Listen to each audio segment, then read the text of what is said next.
Magandang araw mga Manileño. Ako po si Marina Oliege na kinatawan ng Barangay 843, Zone 92, District 6, Pandacan, Manila. Ako po ay lumalaban para sa Kapitan Isidro Mendoza Public Library.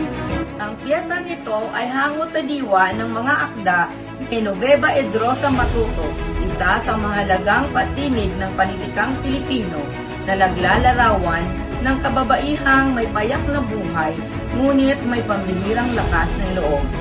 Ang kwentong ito ay malikhaing piyesa para sa storytelling na may temang women empowerment. Inaalay sa lahat ng lola at ina na naging tahimik na bayani sa ating mga tahanan.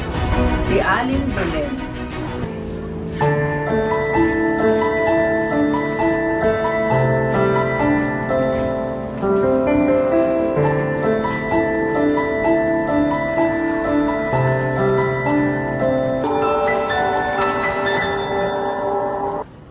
May kilala akong babae, si Aling Belen. Hindi siya tanyag, walang medalya, walang titulo. Pero para sa aming magkakapitbahay, siya ang pinakamatapang na babaeng nakilala namin.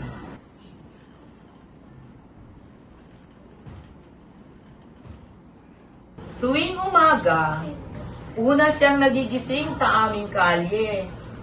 May dalang walis, may dalang ngiti. Sabi nila, ordinaryong may bahay lang daw siya.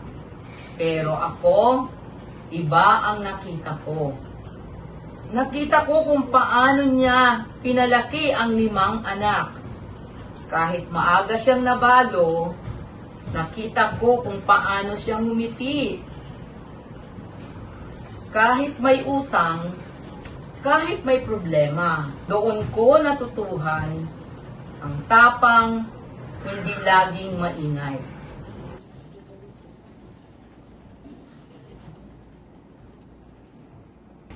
Minsan, tinanong ko siya, Aling Belen, hindi po ba kayo napapagod? Ngumiti siya at sinabi, napapagod din, anak. Pero mas nakakapagod ang sumuko.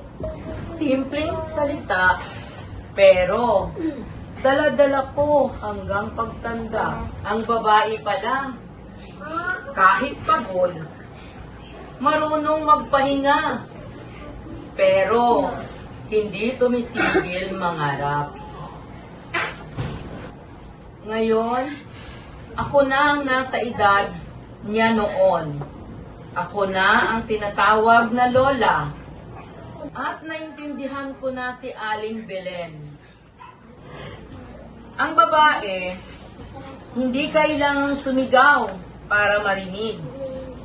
Hindi kailangang maging makapangyarihan para maging mahalaga. Sapat nang marunong siyang magmahal, magpatawad, at muling bumangon. Sa lahat ng kababaihang nakakatanda, baka akala ninyo maliit lang ang nagawa ninyo. Pero, kayo ang humubog sa amin. Kayo ang unang guro, unang kaibigan, unang naniwala. Tulad ni Aling Belen, ang buhay ng babae ay hindi sinusukat sa yaman, kundi sa tibay ng pusong marunong magmahal.